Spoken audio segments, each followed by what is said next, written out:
Listo, buenos días para todos. Entonces vamos a dar inicio al tema, la predicación, Primera de Corintios capítulo 15, versículos 50 al 58. Entonces le invito a que lea en su casa y yo leeré acá para ustedes. Pero esto digo, hermanos, que la carne y la sangre no pueden heredar el reino de Dios, ni la corrupción hereda la incorrupción. He aquí os digo un misterio. No todos dormiremos, pero todos seremos transformados.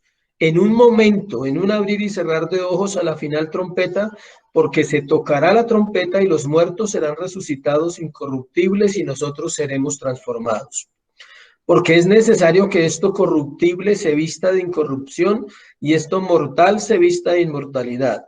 Y cuando esto corruptible se haya vestido de incorrupción y esto mortal se haya vestido de inmortalidad, entonces se cumplirá la palabra que está escrita: sorbida es la muerte en victoria. ¿Dónde está, oh muerte, tu aguijón? ¿Dónde, oh sepulcro, tu victoria? Ya que el aguijón de la muerte es el pecado y el poder del pecado la ley, mas gracias sean dadas a Dios que nos da la victoria por medio de nuestro Señor Jesucristo. Exhortación final. Así que, hermanos míos amados, estad firmes y constantes, creciendo en la obra del Señor siempre, sabiendo que vuestro trabajo en el Señor no es en vano. Padre, te damos gracias en esta mañana. Infinitas gracias por la verdad. Gracias por tu palabra, por la obra de Cristo en la cruz del Calvario y gracias por la iglesia. Solo podemos pedirte que sostengas tu obra en medio de los tiempos que vivimos tan difíciles y que seas tú, Señor, poniendo en la iglesia la verdad, el corazón firme, el corazón que se levanta para buscarte, el corazón que es consciente que no solo está en esta vida contigo, sino estará eternamente contigo, Señor. Te damos gracias en Cristo Jesús. Amén y amén. Vamos a iniciar con un escrito muy interesante acerca de la muerte. Escuche con atención. Hay un predicador de la vieja escuela, pero que habla con el mismo vigor de siempre. No es popular, aunque el mundo es su parroquia y viaja por todas partes del globo y habla en todas las lenguas. Visita a los pobres e invita a los ricos. Predica a las personas de todas las religiones y a los que no tienen religión, y el tema de sus sermones siempre el mismo. Es un predicador elocuente, despierta a menudo emociones como ningún otro predicador puede hacerlo y hace llorar ojos que jamás lo habían hecho. Nadie es capaz de refutar sus razonamientos, ni ningún corazón ha dejado de conmoverse ante la fuerza de su llamamiento. Destruye la vida con su mensaje. La mayoría de las personas le odian, todos le temen. Su nombre, la muerte. Toda tumba es su púlpito y todos los periódicos imprimen su texto. Y un día cada uno de ustedes y yo seremos el motivo de su sermón. Un buen predicador, la muerte, ¿cierto? Iglesia, la muerte predica más fuerte que cualquier predicador humano, porque predica todos los días, porque todos los días tiene un mensaje sobre el ser humano, y es que el ser humano va a morir. Por eso la enseñanza de hoy se llama la victoria sobre la muerte, o sobre ese gran predicador que llega al corazón más duro. Hace llorar a los más duros al pie de la tumba de alguien. Usted ve desarmar al hombre más duro, a la mujer más insensata, al hombre más necio. Lo ve llorar al pie de un ataúd y lo ve llorar al pie de en un cementerio. No importa quién sea, la muerte es general y la muerte llegará. Su predicación determina el paso a la gloria o el paso al infierno, una de las dos. O pasarás a la gloria eternamente o pasaremos al infierno si no nos arrepentimos, dice la Biblia. Si no somos hallados en el libro de la vida y si no ha habido salvación en la tierra, difícilmente podremos entrar a ese gran lugar. Benjamin Franklin, que fue un escritor, escribió lo siguiente acerca de la muerte. Cuando es un epitafio de la tumba de Benjamin Franklin. ¿Alguien no sabe qué es un epitafio? Es un mensaje que usted puede dejar escrito y decir, escríbanme esto en la tumba. Cuando muera, escríbanme en esto. Y otros, escríbame nada porque no dice nada, entonces no me escriba nada, por favor, porque no dice nada. Entonces, depende de la vida del hombre o de la mujer que muere. Dios es el que determina si alguien de verdad hizo algo en esta tierra. El cuerpo de Franklin, impresor, dice el epitafio, como la tapa de un viejo libro, su contenido arrancado y despojado de las letras y dorado, yace aquí para alimento de los gusanos. Pero la obra no quedará perdida, porque aparecerá una vez más en una edición nueva y más elegante, revisada y corregida por el autor. O sea, que parece que conocía lo que era la resurrección. Parece que era creyente porque él dice que la obra editada, que sería nueva y que sería más elegante, revisada y corregida ¿por quién? Por el autor. Pablo en el capítulo más largo de la carta, que es este que vamos a terminar, hablando a los corintios, ha dejado claro varias cosas. Voy a recordarle los títulos de los sermones que hemos visto de la resurrección para hacer un contexto, para terminar este tema como debe terminar. Primero hablamos de las implicaciones de negar la resurrección, de las evidencias de la resurrección, lo vimos del 1 al 11. Luego vimos las implicaciones de negar la resurrección del 12 al 19. Luego hablamos del plan de resurrección del 20 al 28. Luego los incentivos del 29 al 34. Luego una explicación de nuestro cuerpo resucitado del 35 al 49. Y cerramos este capítulo tan poderoso con un canto de victoria, se llama, es el canto de victoria de los creyentes. La muerte ha sido vencida, la muerte ha sido derrotada.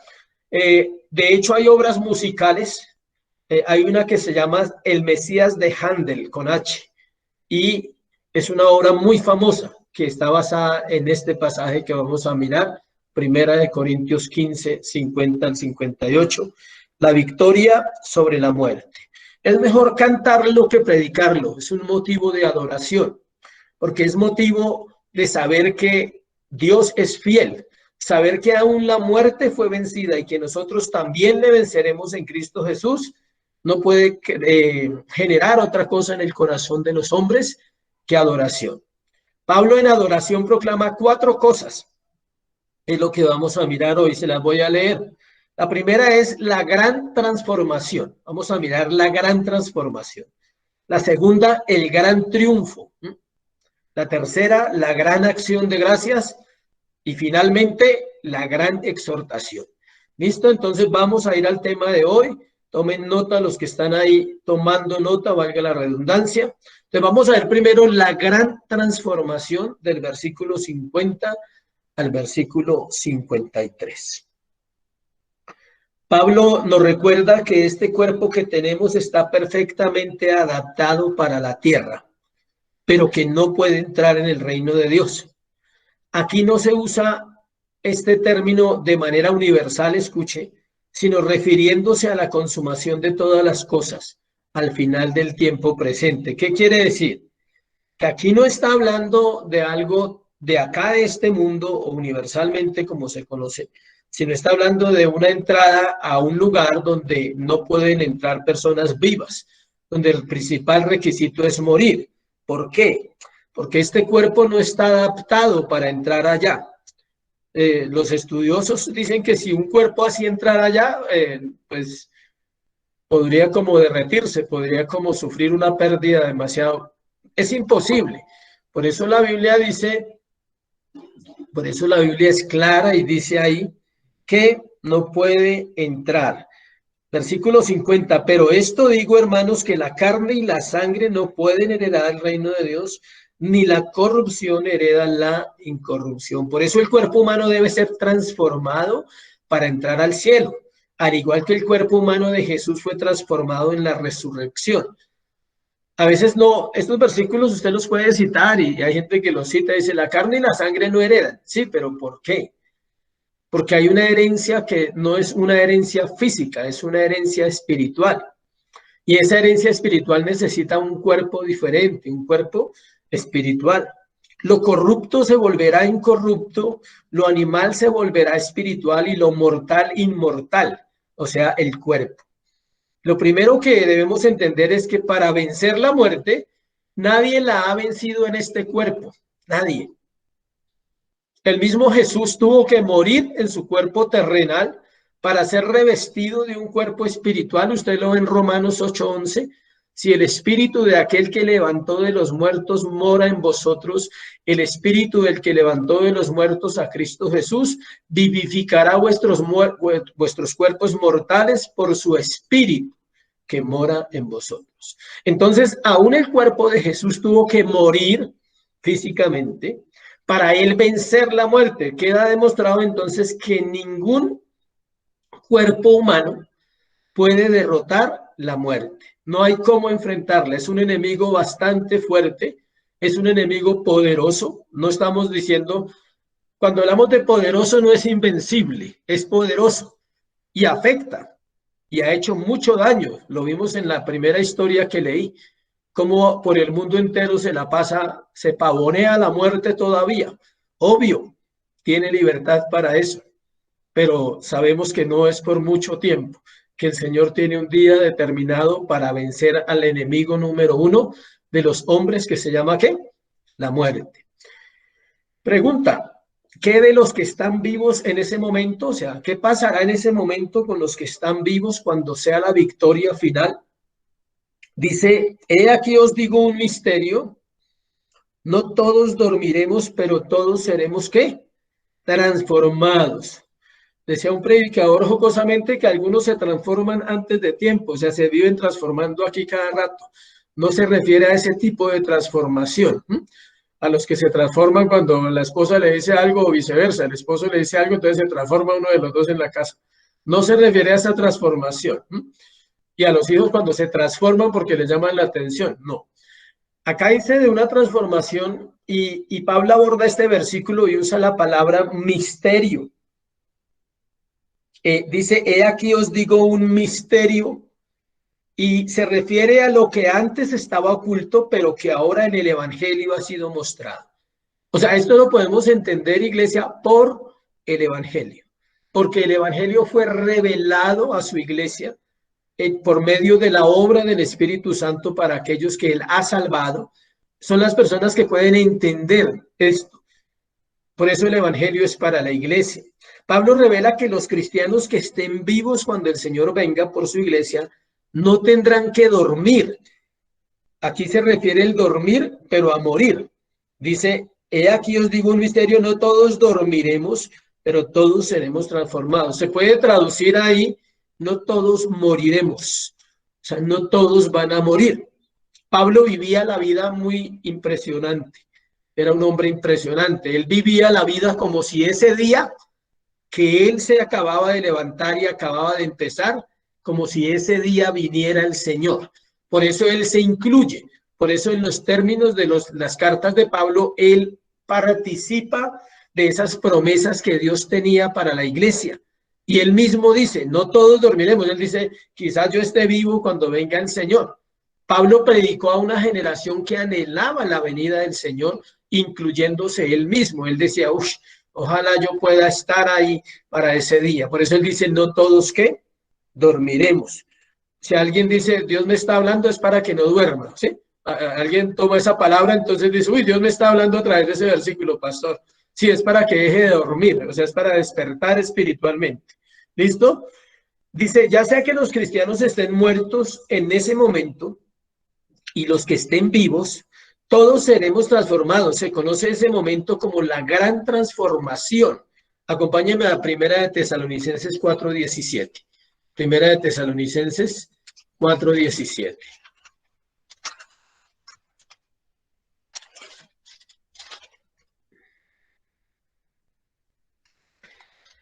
Dice, luego vamos a leerlo desde el 16. Dice, porque el Señor mismo con voz de mando con voz de arcángel y con trompeta de Dios descenderá del cielo y los muertos en Cristo, ¿qué?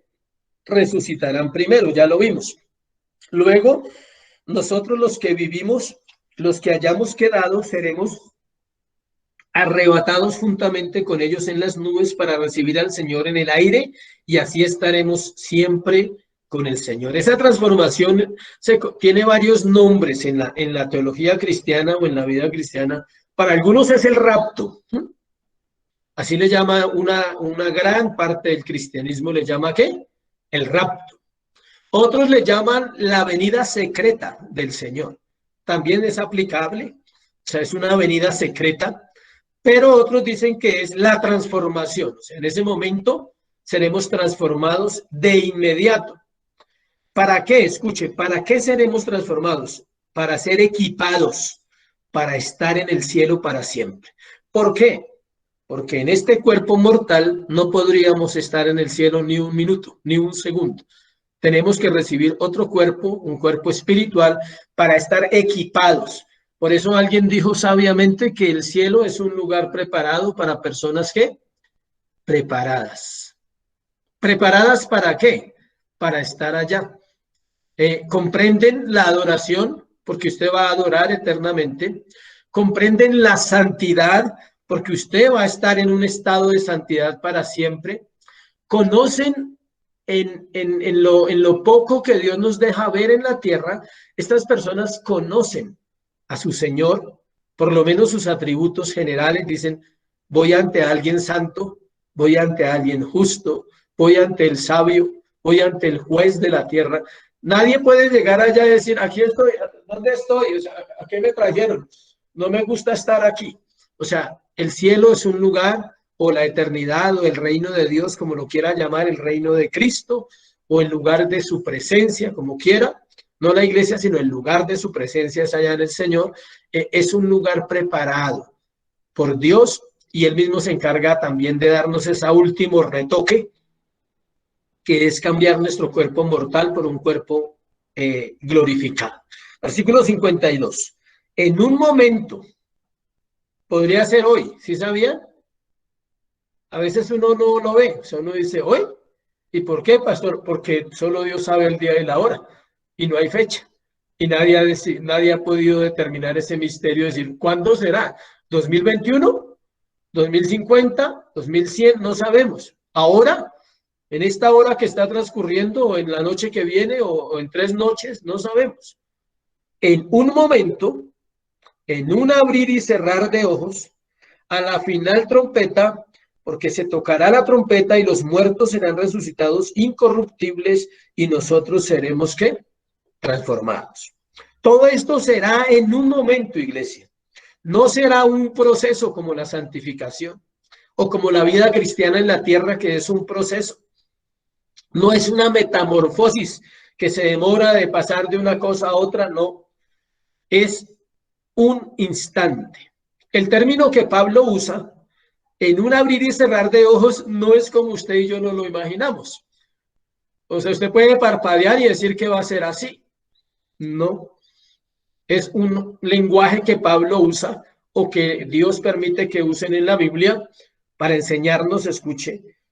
El término momento, mire la palabra momento, dice en un momento. Esa palabra momento viene de una palabra que se llama átomo y se refiere a lo que no puede ser cortado o dividido, es decir, la cantidad menor de tiempo que podemos concebir. Es decir, que el parpadeo es muy largo. Dentro de un parpadeo hay un tiempo impresionante si vamos a la física, si vamos a estudiar realmente. En un parpadeo de nosotros hay mucho tiempo, pero para nosotros es rápido. Usted abre y cierra los ojos y no alcanza a hacer nada, ¿sí? De hecho, los ojos son los músculos que se mueven más rápido del cuerpo, tienen la capacidad de moverse de una forma que uno no alcanzaría a contar. Si se pone a parpadear, se perdería, porque usted puede llegar a hacerlo rápido, ¿sí? Entonces, Pablo usa la frase en un abrir y cerrar de ojos para darnos un poco de entendimiento de lo que sucederá. O sea, será una fracción instantánea de segundos. Esto sucederá, dice ahí, a la final trompeta, porque se tocará la trompeta y los muertos serán resucitados incorruptibles y nosotros seremos transformados. Los estudiosos no creen que se refiera aquí a la última trompeta de todas. O sea, se refiere a la final trompeta, pero para la iglesia. Es decir, que se puede decir que van a haber más sucesos después de eso. No los podemos determinar todavía porque tenemos que entrar a estudiar eso de la escatología. Pero no es la última trompeta de todas, simplemente es la final trompeta. ¿Para quién? Para la iglesia. Dice, no, no será la última que sonará en el cielo, sino la última para los cristianos, será la última en la tierra, será la última oportunidad y ese día será el fin de la iglesia para bendición. Será el final de la era de la iglesia, mediante el toque de trompeta será la convocatoria para que todo su pueblo sea reunido en uno solo. Acompáñeme ahí a Primera de Corintios, a Éxodo 19:6. Éxodo 19:6. Para los judíos la trompeta era muy importante, el sonido de la trompeta. Éxodo 19:6.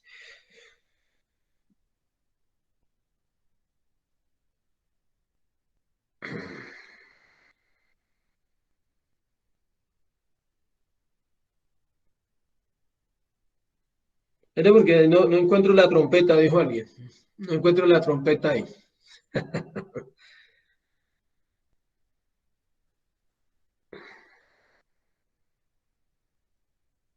16, Éxodo 19:16. Aconteció que al tercer día, cuando vino la mañana, vinieron truenos y relámpagos y espesa nube sobre el monte y sonido de bocina muy fuerte, y se estremeció todo el pueblo que estaba en el campamento. Un sonido de bocina muy fuerte. Las trompetas en Isaías 27:13, ya le explico un poquito de la trompeta. Isaías 27, leamos Isaías 27:13. Dice, acontecerá también en aquel día que se tocará con gran trompeta y vendrán los que habían sido esparcidos en la tierra de Asiria y los que habían sido desterrados a Egipto y adorarán a Jehová en el monte santo en Jerusalén. La trompeta en el pueblo del Antiguo Testamento tiene varias connotaciones. Era un llamado. Acuérdese, la trompeta es un ¿qué? Llamado. Se llamaba a la guerra a través de una bocina. Se llamaba a la adoración. Se convocaban reuniones los israelitas. El uno se paraba en una montaña cuando en la época de Josué y de Moisés, cuando se repartieron las 12 tribus, alguno de ellos, si quería reunirse con otros pueblos del pueblo de Israel, porque las 12 tribus tenían cada una su territorio, subían a una montaña y tocaban la trompeta. Y el sonido, escuche, el sonido determinaba para qué era la reunión. Ellos ya sabían, o sea que no era el mismo sonido. Para la guerra era un sonido, para la adoración era otro sonido, para un consejo, para hacer una reunión de líderes, digámoslo así, era otro sonido. Entonces ellos sabían. Y la Biblia dice que esa última trompeta sonará para la reunión de la iglesia. Reunión de la iglesia. Puede suceder un domingo, ¿no? Para que la iglesia se reúna un domingo. No sabemos. O, insisto, puede ser el 31 a las 12, que toquen la trompeta. Entonces, ese día se reunirá la iglesia de todos los tiempos, desde Adán hasta ese día que no sabemos cuándo sucederá. El Señor Jesús dijo en Juan 14:3, leámoslo, Juan 14:3. Él dijo, si me fuere, os prepararé lugar, vendré otra vez y os tomaré a mí mismo para que donde yo estoy, vosotros también estéis. Este versículo es interesante. Él dice que tomará a sí mismo. Entonces, ¿qué tomará Dios de nosotros? Lo que el mismo Cristo y el mismo Espíritu Santo han hecho en nosotros, un carácter transformado. Juan 14:3. Y si me fuere, os prepararé lugar, vendré otra vez y os tomaré a mí mismo para que donde yo estoy, vosotros también estéis. Él va a tomar la obra que Cristo ha hecho en nuestro corazón para llevarla a estar con Él para siempre. Hechos 1:3 dice que en la ascensión al cielo, los ángeles dijeron lo siguiente. Hechos 1:3.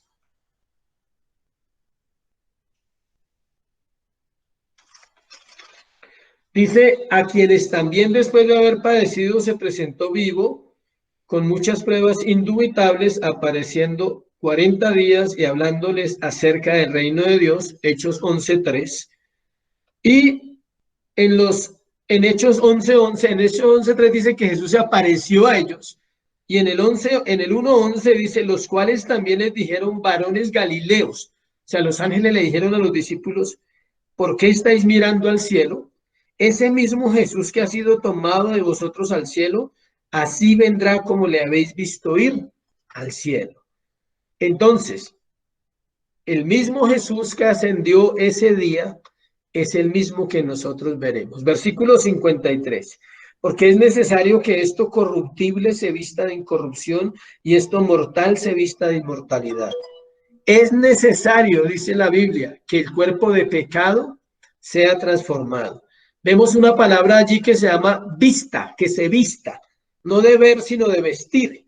Seremos vestidos de la manera correcta. Nuestro espíritu tendrá un nuevo cuerpo, un cuerpo perfecto para un espíritu perfecto, para un Dios perfecto.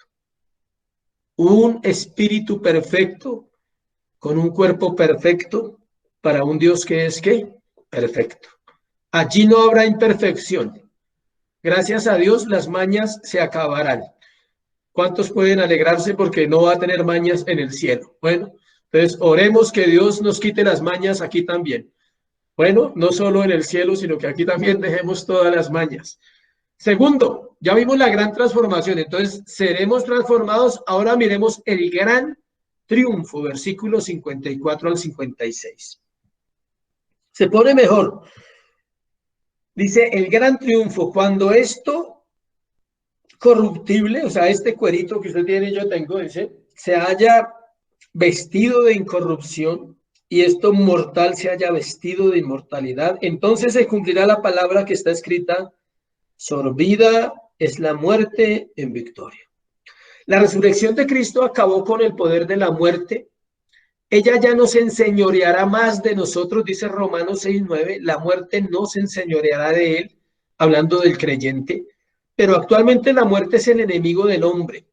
Sigue destruyendo, sigue dañando, sigue causando dolor acerca de las pérdidas cuando alguien muere y sigue afectando la creación. En este momento, o sea, actualmente, hoy domingo, en todo el mundo entero, la muerte sigue dañando al hombre. La muerte sigue afectando.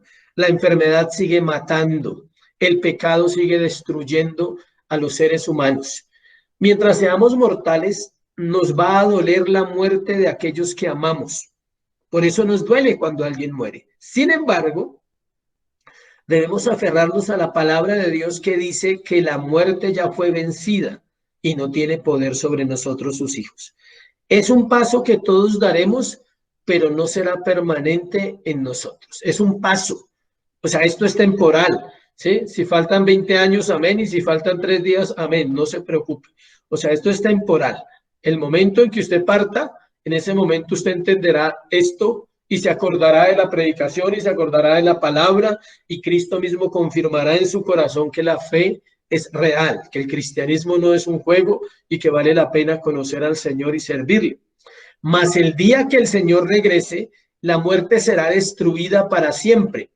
Pablo cita al profeta Isaías, capítulo 25, versículo 8, quien predijo la destrucción de la muerte en su libro. Vamos a Isaías 25, 8, a mirar lo que dijo el profeta Isaías. Dice Isaías 25:8, destruirá a la muerte para siempre y enjugará el Jehová el Señor toda lágrima de todos los rostros y quitará la afrenta de su pueblo de toda la tierra, porque Jehová lo ha dicho. Destruirá la muerte para siempre. Esta destrucción no es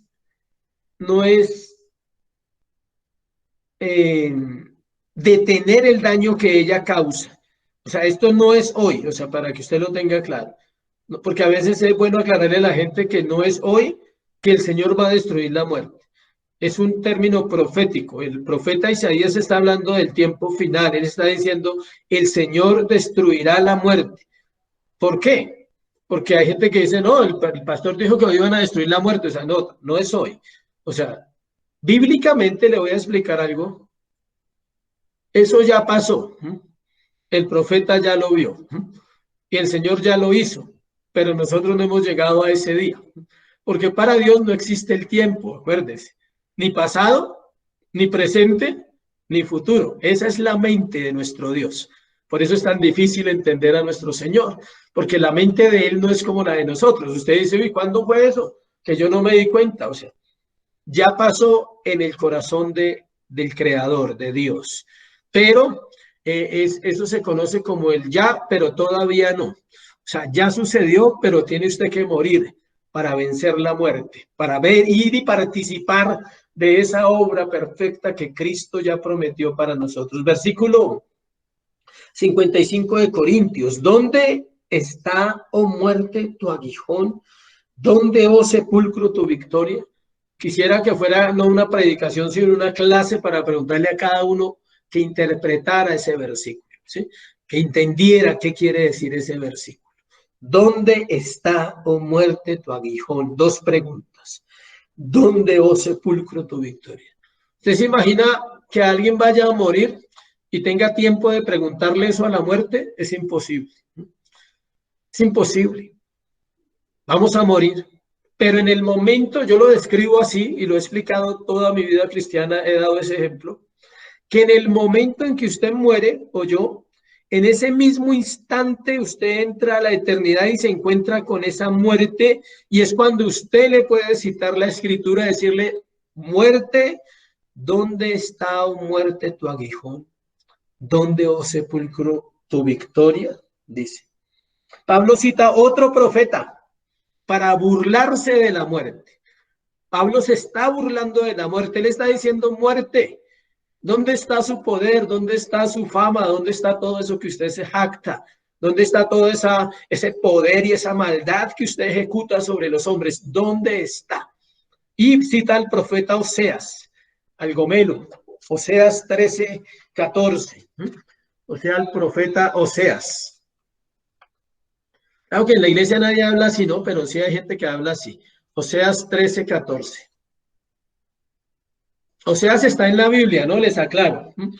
Está en el grupo de los profetas menores, porque yo sé que cuesta, cuando uno no usa la Biblia, eso las páginas están pegadas así para buscarlo, y más si no lo busca, peor, o sea, eso más de uno sufre buscándolo, pero está en la Biblia, se lo aseguro, ¿listo? Está en la Biblia después de Isaías, Jeremías, Lamentaciones, Ezequiel, Daniel, y viene el famoso ¿qué? Oseas, es el primero de los profetas menores. Ese versículo es impresionante, es otro que usted y yo deberíamos estudiar. Oseas 13:14. De la mano del Seol los redimiré, los libraré de la muerte. Y mire la sentencia. Oh muerte, yo seré tu muerte y seré tu destrucción. Oh Seol, la compasión será escondida de mi vista. Algunos dicen con esta metáfora, escuche, Pablo deja claro que la muerte puede ser matada, digámoslo así. Se conoce como la muerte de la muerte. Uno nunca piensa eso, uno dice, uy, la muerte también tiene su muerte, claro, pero ejecutada ¿por quién? Por Cristo, por el mismo Señor. Por eso el profeta dice, la compasión será escondida de mi vista. O sea, no tendré compasión ese día de la señora muerte y será destruida para siempre, tomando lo que dijo el profeta Isaías. El texto del profeta Isaías es contundente. Se conoce como la muerte de la muerte.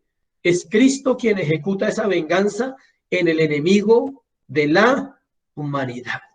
Esto es algo muy agradable para nosotros. Versículo 57 de Primera de Corintios. Perdón, vamos al 56. Ya que el aguijón de la muerte es el pecado, y el poder del pecado, ¿qué? La ley.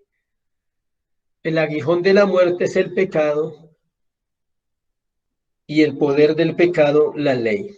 Esto, para entenderle el primero, el versículo 55, el versículo 54, cuando dice que sorbida es la muerte en victoria, luego pregunta dónde está muerte tu aguijón, dónde o sepulcro tu victoria, es necesario descifrar este versículo 56, ya que el aguijón de la muerte es el pecado. Entonces, vuelve y juega el ejemplo. Con el ejemplo se aprende mejor. Entras a la muerte, o sea, a la eternidad, y si hay pecado, no puedes vencer la muerte, porque ese es el aguijón.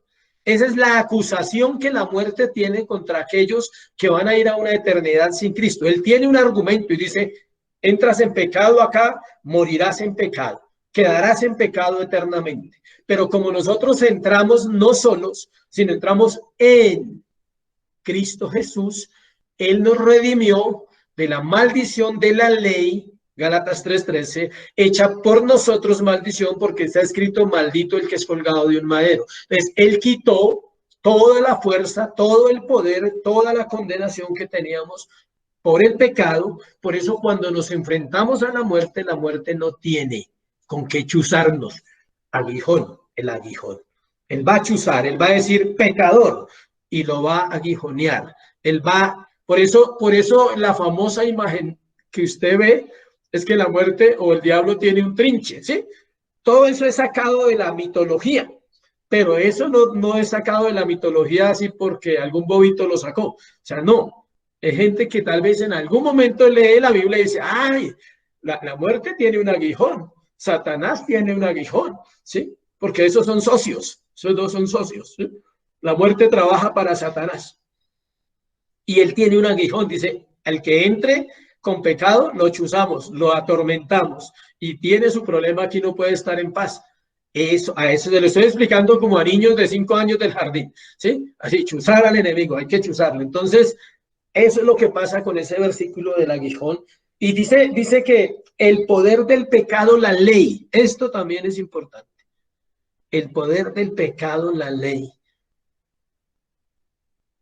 Se refiere a que el pecado en la vida de un creyente y todo aquel que va a volverse creyente, que está escogido para salvación, solo es revelado por la ley, o sea, por la Biblia. O sea, si usted no lee en la Biblia que el chisme es pecado, usted sigue siendo un chismoso, nunca va a entender que el chisme es pecado. Si usted no lee en la Biblia que los mentirosos no heredarán el reino de los cielos, no tendrá temor, sino siempre va a mentir libremente. Por eso uno va entendiendo ciertas cosas, dice, uy, claro, no las entiende el primer día que la lea, tranquilo. Usted la puede leer varias veces y seguir siendo igual. Pero la ley le está mostrando a usted la verdad de Dios y esa ley, escuche bien, le da poder al pecado que yo cometo. El poder, dice, el poder de pecado, la ley. Si no estuviera escrito lo que es pecado en la Biblia, ningún pecado nos condenaría, porque sin ley no hay juicio, no hay condenación. Pero como está escrito, cada pecado nos puede condenar. Es decir, que la muerte es consecuencia del pecado del hombre. En realidad la muerte misma es causada por el pecado según Romanos 5:12. Por cuanto todos pecaron, dice que la muerte entró por un hombre que pecó a toda la humanidad. Entonces, para mí eso me costó entenderlo porque yo tenía un concepto errado hace algunos años de la muerte física. Yo no sabía, pero las escrituras lo dicen por todo lado, que la muerte física es consecuencia de la caída del hombre. Yo pensaba que se refería a la muerte espiritual, Romanos, cuando dice que la paga del pecado es muerte. Yo pensaba que se refería solo a la muerte espiritual, pero resulta que la palabra muerte tiene varias connotaciones. Es separación. ¿Significa en griego qué? Separación. Entonces vamos a mirar así solo rápidamente los tipos de muerte. La primera muerte es la muerte espiritual en la tierra. Estamos muertos en pecados, en delitos y pecados, Efesios 2:1. ¿Por qué muerte? Porque está separado de Dios. La persona está separada de Dios, ajeno de la vida de Dios, ignorante de Dios, no le interesa, quiere vivir su vida como él quiere, entonces él está separado de Dios. ¿Por eso está qué? Muerto. La segunda muerte, o la segunda connotación de ese término, es cuando alguien muere físicamente. Se separa espíritu, alma y cuerpo, o en este caso espíritu y alma, porque sabemos, cuerpo y alma. Sabemos que el alma y el espíritu son sinónimos, bíblicamente. Entonces, se separa más bien la parte material y la parte ¿qué? Inmaterial. Entonces, esa es la segunda etapa de la muerte o segundo significado. Y el tercero se llama la muerte segunda, que está en Apocalipsis. Si alguien quiere encontrarlo, le invito a que lea el libro de Apocalipsis hasta que lo encuentre, para no darle el texto, para que repase un poquito de Apocalipsis. Entonces dice que ahí hay una muerte que segunda, es la más dura de todas. La primera tiene solución si Cristo nos salva. La segunda, pues es normal para todos vamos a morir, pero la tercera es la dura, la muerte segunda, separación eterna de Cristo. ¿Por qué? El texto lo está diciendo, por el pecado, porque los pecados no fueron ¿qué? Perdonados, no fueron redimidos. ¿Por qué no fueron redimidos y perdonados? Porque nunca vino a Cristo, Cristo no le atrajo y no fue llamado, no fue escogido, y no podemos pelear con Dios respecto a esa doctrina. Solo donde hay pecado, la muerte puede dar su golpe final. Donde el pecado ha sido eliminado, solo interrumpe la vida terrenal. ¿Sí ven? Donde el pecado ya fue quitado, nos interrumpe la vida terrenal. Pero no tiene derecho sobre los hijos de Dios. Fuimos trasladados de las tinieblas a la luz, de la muerte a la vida eterna. Romanos 5:17. Dice, pues si por la transgresión de uno solo reinó la muerte, mucho más reinará en vida por uno solo Jesucristo los que reciben la abundancia. La muerte no ha desaparecido todavía, pero su aguijón ha quedado abolido en contra de los hijos de Dios. Para los que no creen y no son salvos, el aguijón permanece para siempre. Tenga en cuenta esto. Algunos creen que no se puede dejar de pecar y confunden las enseñanzas, las interpretan mal. Cuando nosotros como predicadores del Evangelio decimos que hay una naturaleza pecaminosa en nosotros, no se le está dando una libertad a la iglesia para ser rebelde y pecar cada vez y decir, es que es la naturaleza pecaminosa. No. Lo que se está hablando es que hay una naturaleza para estar en una batalla constante contra esa naturaleza, porque Dios nos ha equipado para ser diferentes, para vivir una vida de bendición. Entonces, no confunda ni interprete mal la doctrina bíblica de la naturaleza pecaminosa. No es una excusa para pecar. Es un conocimiento, escuche, es una gracia que Dios nos permite conocer que hay una naturaleza pecaminosa en nosotros para vivir en comunión con el Señor. Ese es el regalo, no es al contrario. No, pero pues todos pecamos porque todos somos pecadores. No, el pastor, los siervos, todo el mundo peca. Entonces, igual, ¿cuál es el problema con que yo peque? No es así. Si usted tiene esa interpretación, le toca orar y pedirle al Señor que le ayude a que usted no malinterprete las escrituras, porque se puede embolatar y puede sufrir. Puede ser salvo y puede sufrir más de lo que necesita sufrir, porque usted cree que el pecado es así, liviano. La ley de Dios manifiesta las normas divinas, iglesia, y cuando son quebrantadas, revelan el pecado en el corazón de los hombres. Le repito esa frase. La ley de Dios, es decir, esta, si alguno dice, pastor, ¿cuál es la ley? Mírela, ahí se la muestra. Pero se resume toda esta Biblia y la suya, se resume en 10 mandamientos. Los 10 mandamientos resumen toda la Biblia. O sea, toda la Biblia está en los 10 mandamientos. Ahorita en la materia que viene, de ética cristiana, vamos a estudiar los 10 mandamientos, uno por uno. Vamos a estudiar desde la clase 6, tenemos 6 clases sobre los mandamientos. Las primeras 4 son sobre la conducta del cristiano, y luego vamos a estudiar realmente los 10 mandamientos en las otras clases para entender realmente los mandamientos. A veces ni no lo sabemos. ¿Cuál es el primero? Amar al Señor sobre todas las cosas. Ese es el que usted cree que es el primero, pero ni siquiera sabemos cuál es el primero. Los hombres mueren, o morimos, o vamos a morir, porque quebrantamos la ley, punto. Por eso vamos a morir. ¿Qué pasa con los que no conocen la ley? Esta pregunta se la hacen a uno mucho. Acompáñenme a Romanos capítulo 2. Si alguien quiere saber cómo es el juicio de Dios, le invito a que estudie Romanos 2. Y ahí queda sorprendido. Ese es el justo juicio de Dios, se llama. Romanos 2, 14, 15.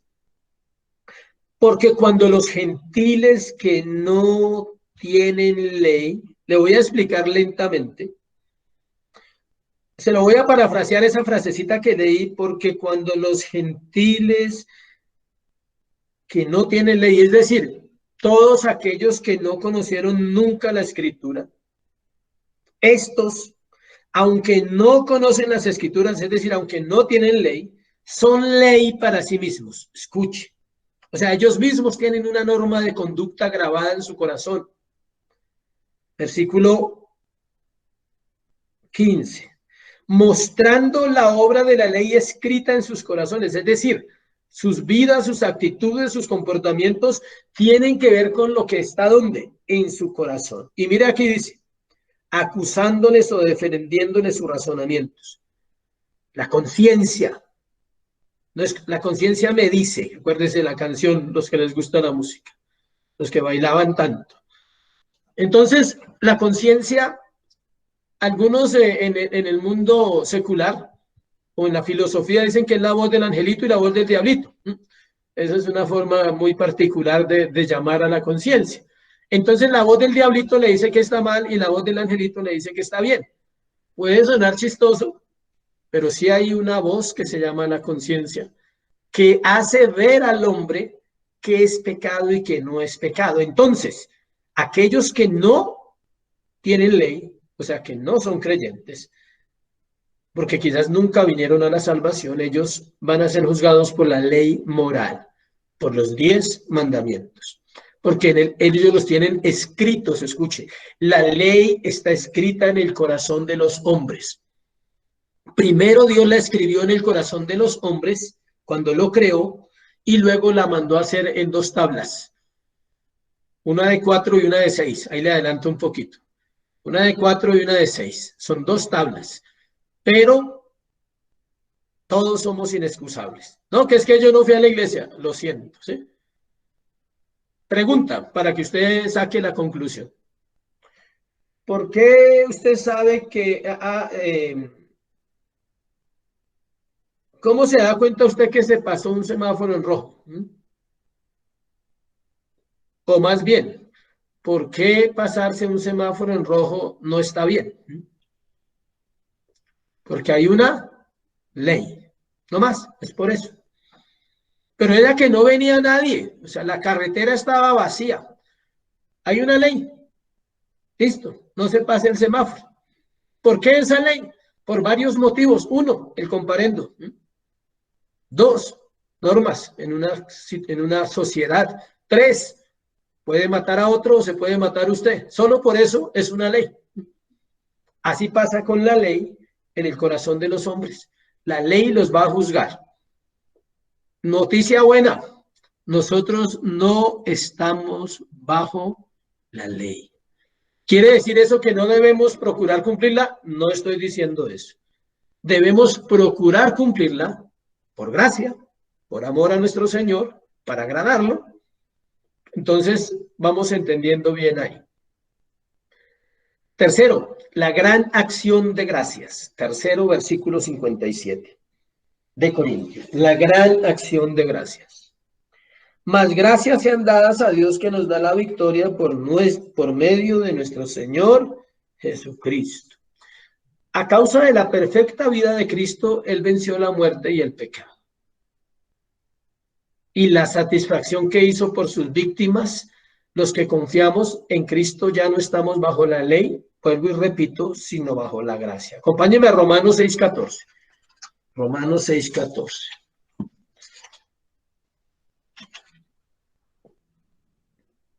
Porque el pecado no se enseñoreará de vosotros, pues no estáis bajo la ley, sino bajo la gracia.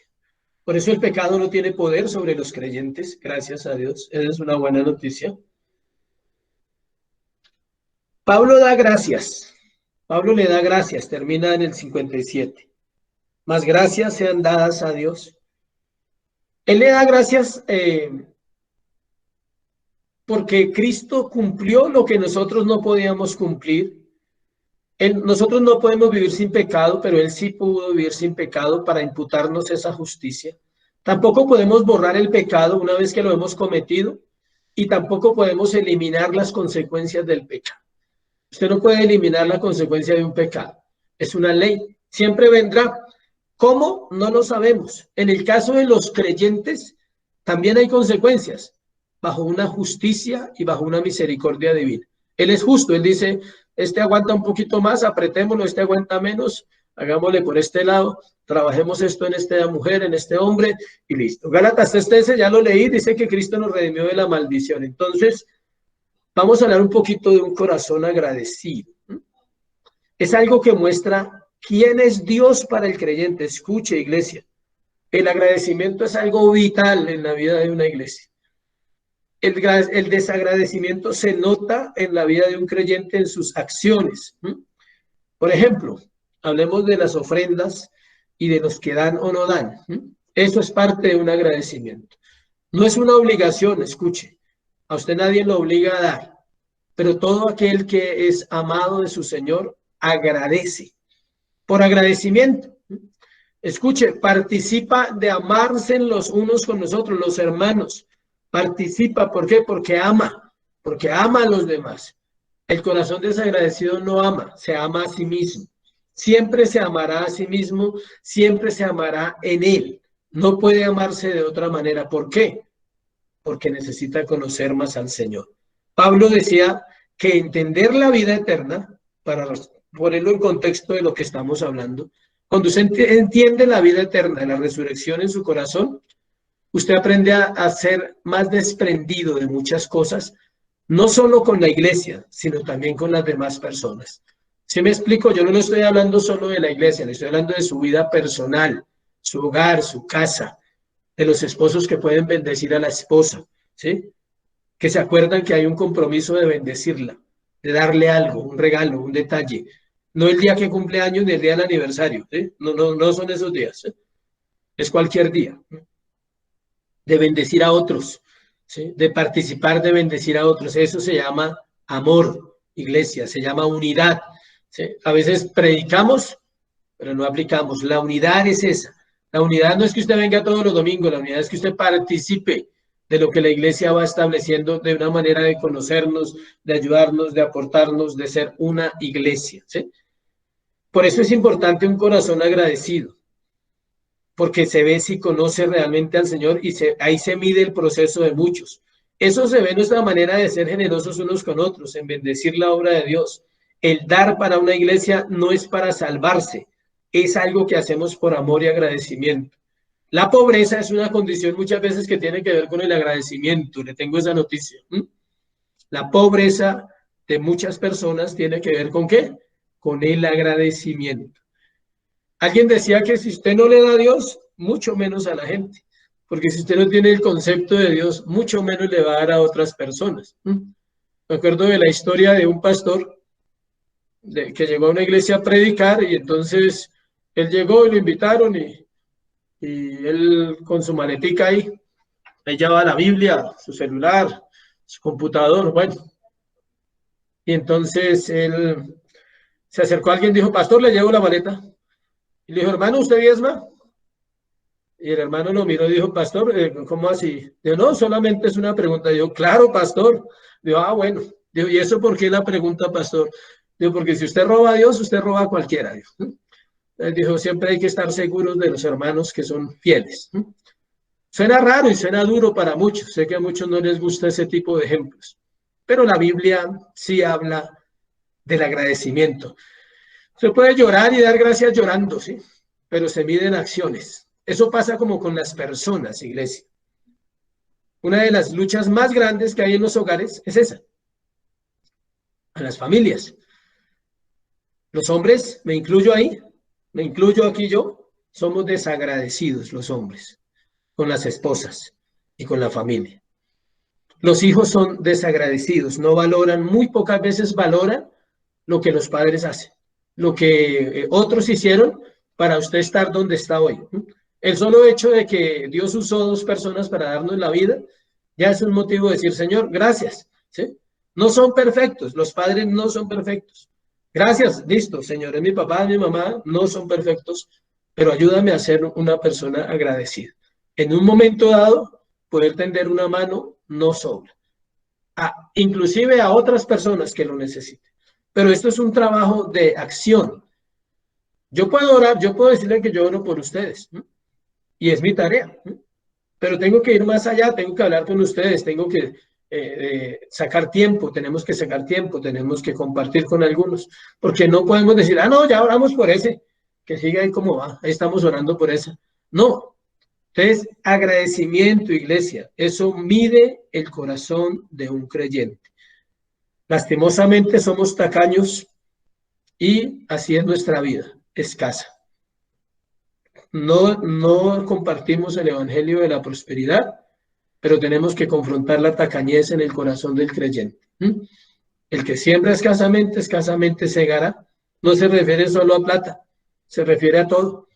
Si usted siembra poco tiempo para el Señor, no espere recibir del Señor todo lo que Él tiene.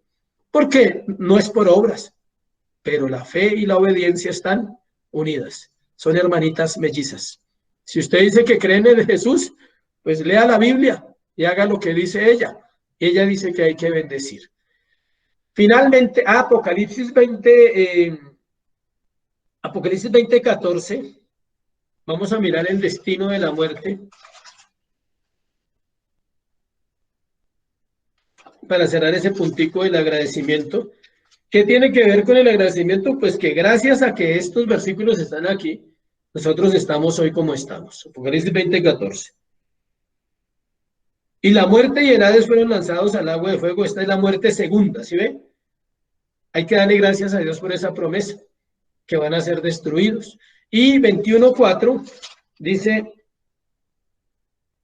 enjugará Dios toda lágrima de los ojos de ellos, y ya no habrá muerte, ni habrá más llanto, ni clamor, ni dolor, porque las primeras cosas pasaron.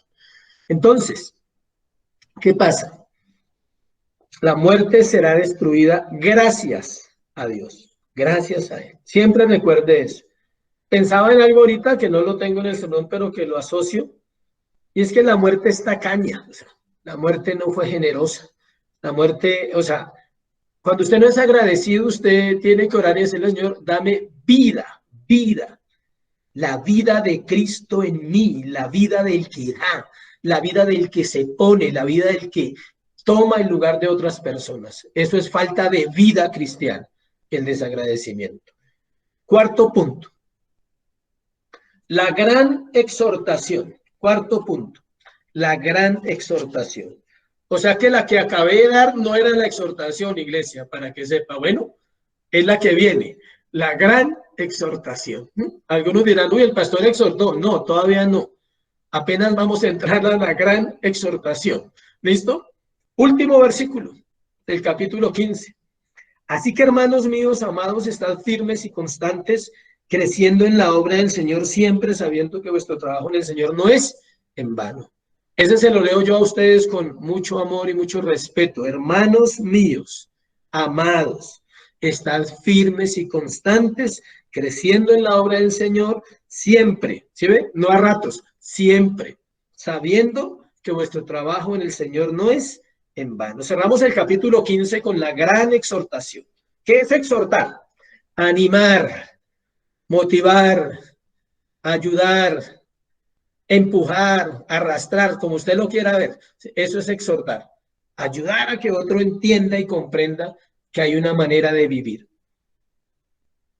Esta exhortación la hace el apóstol Pablo a la iglesia de Corinto, pero sigue siendo tan importante hoy.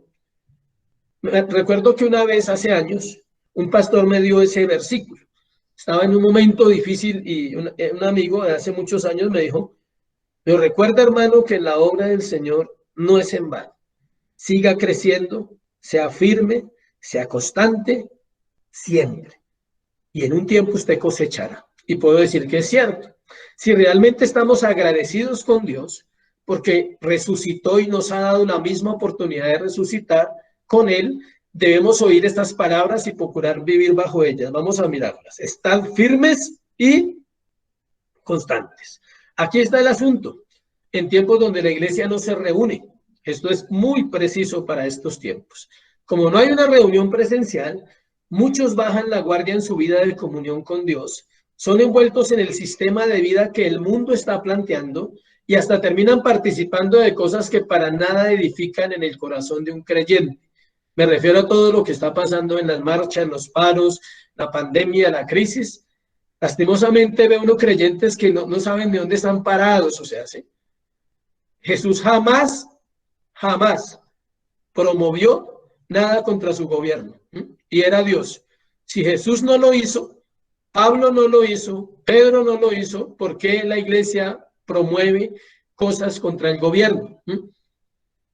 A mí, con todo el respeto, el concepto de los hombres no me interesa. No me interesan los argumentos que usted tenga personales en cuanto a ese asunto, porque yo estoy basado en la Biblia, en las Escrituras. Y las Escrituras no no nos dan lugar a que el creyente sea rebelde y participe de rebelión ante el Estado. Solo cuando la iglesia vaya a ser destruida y matada, ahí sí, saque las garras, ahí sí vuélvase un violento, dice, porque los violentos heredarán. En un caso en que la iglesia fuese perseguida y nos vayan a matar, tenemos todo el derecho a protestar. Pero mientras la iglesia no sea atacada directamente, el creyente debe seguir teniendo su confianza ¿en quién? En Dios.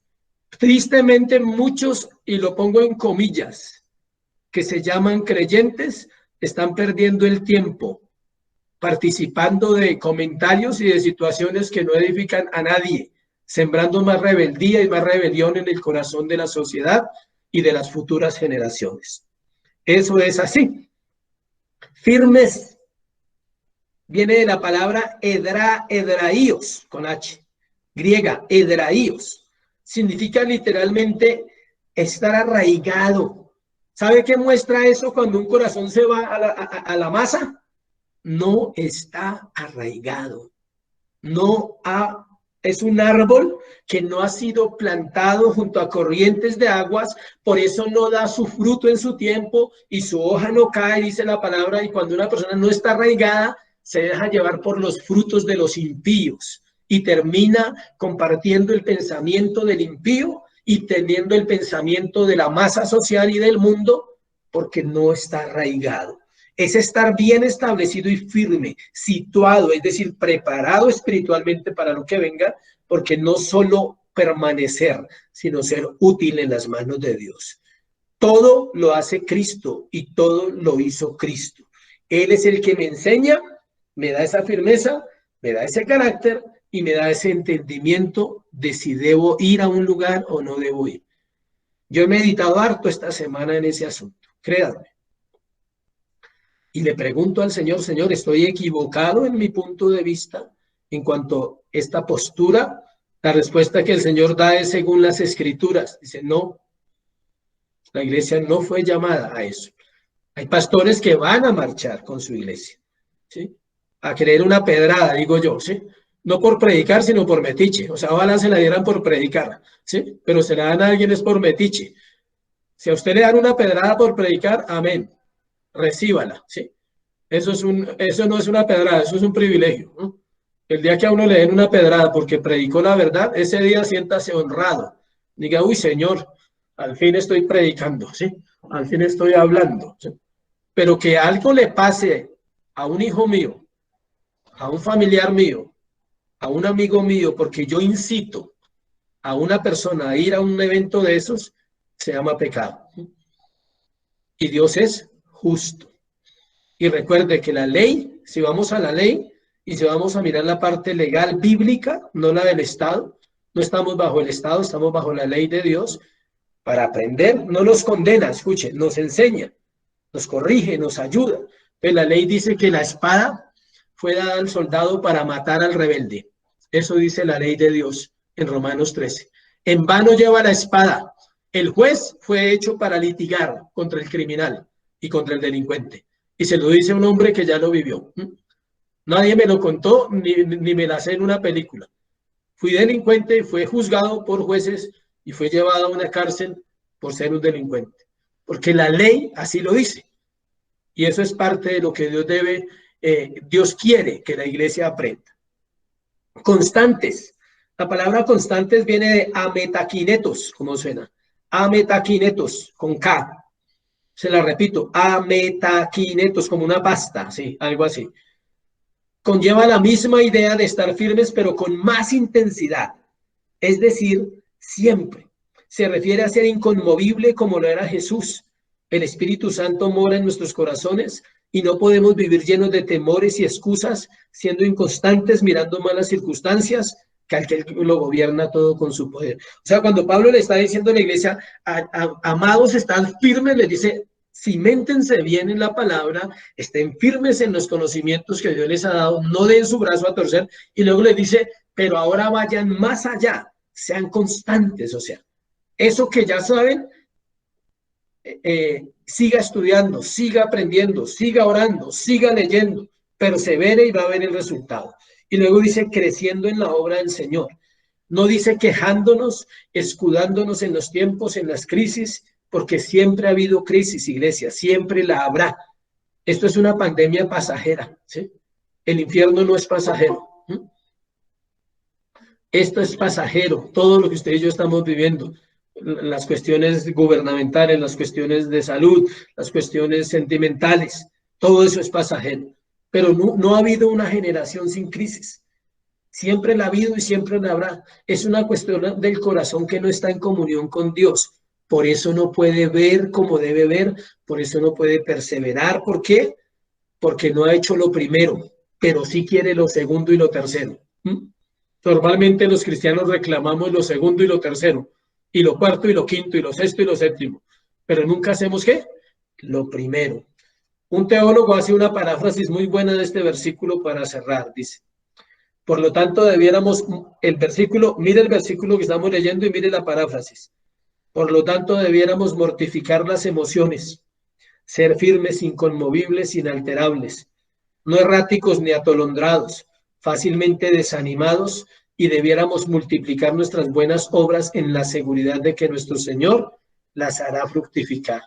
Nada, por eso cierra el versículo, nada de lo que usted y yo hagamos para el Señor es en vano, ninguna oración es en vano, ninguna enseñanza es en vano, algo queda, así sea algo pequeñito, así sea la molestia, iglesia, le sirve también, le tengo esa noticia. Me gusta que la gente se moleste con la palabra, no conmigo. Me gusta que la gente sienta molestia porque se le dice la verdad en la cara. Ese es el mensaje. Pero si eso sucede en su corazón, usted no perdió esta hora de su vida, estas 2 horas de estar ahí al frente de una pantalla, porque al menos quedó incómodo para ir y preguntarle a Dios en oración o para ir a Cristo y decirle, Señor, ¿por qué me molestó que dijeran eso? ¿Será que eso está en mí? Absolutamente la respuesta será sí, pero se la dará el Señor, no yo. Cuando nos entregamos de cualquier manera a la vida del mundo, estamos descuidando nuestra fe y eso muestra que no comprendemos muy bien la resurrección de Cristo. Vivimos porque Él vive. La palabra crecer, periseu, con doble S, periseu, dice creciendo, significa excederse en lo que me piden, una milla más, sobrepasarse, hacer mucho más de lo que debo. Se usa en Efesios 1, 7, 8, refiriéndose al texto que dice que Dios nos hace sobreabundar, nos da mucho más de lo que merecemos o pedimos. Ese carácter que tiene Cristo de darnos más de lo que merecemos es el mismo carácter que debe tener el cristiano de decir, yo quiero hacer un poquito más de lo que me están enseñando, de lo que me están diciendo. No nos conformemos a este mundo. El ocio y la relajación son hijos de la pereza, el gran mal de la iglesia en este tiempo. Puedes trabajar, puedes hacer deporte, puedes comer, puedes divertirte, puedes comprar, puedes vender, puedes chillar, puedes patalear, puedes reírte, no sé cuántas cosas. Amar a los tuyos, invertir en ti, comprar algo, bendecir a otro y mucho más. Pero si no haces nada para Dios, solo eres un muerto más en medio de una generación perversa e incrédula. Grandes siervos de Dios vivieron muchos años activos y otros murieron jóvenes, pero gastaron sus vidas. David Breitner murió a los 29 años y su llamado permanece en el tiempo antiguo, hace 300, 400 años. A los 29, varios murieron antes de los 30 años, misioneros, pero su vida fue para Dios, no fue para el mundo. Mientras estemos en la tierra y haya pecado, debemos estar alertas, no desmayar, no dar lugar al diablo, no contristar al Espíritu Santo, no ser desleales, no ser incrédulos, más bien reconocer que lo único que tenemos en nuestros corazones es una gran necesidad de Dios, iglesia. Que Dios nos ayude a ustedes y a mí a terminar esta carrera de la manera que Él quiere y no de la manera en la que nosotros queremos o lo que nosotros buscamos. Por eso dice, no busque lo que no se le ha perdido. Amén. Nunca busque aquello para lo cual usted no fue creado. Usted y yo fuimos creados para agradar a nuestro Señor, para amarlo, para bendecir su nombre, para servirlo con todo nuestro corazón. Cuando usted no hace eso, se aplica esa frase, busca lo que no necesita buscar. Oremos. Señor, te damos gracias en esta hora por tu palabra. Gracias por la obra de Cristo en la cruz del Calvario. Solo mi oración es que la palabra de Dios no vuelva vacía, que la palabra obre en el corazón de mis hermanos de la iglesia y que cada uno, Señor, sea edificado, sea exhortado, sea humillado, Señor, para que podamos reconocer que necesitamos diariamente volver nuestro corazón a Cristo para ser bendecidos y para realmente vivir una vida que te agrade a ti. Te doy gracias por este tiempo en Cristo Jesús. Amén y amén.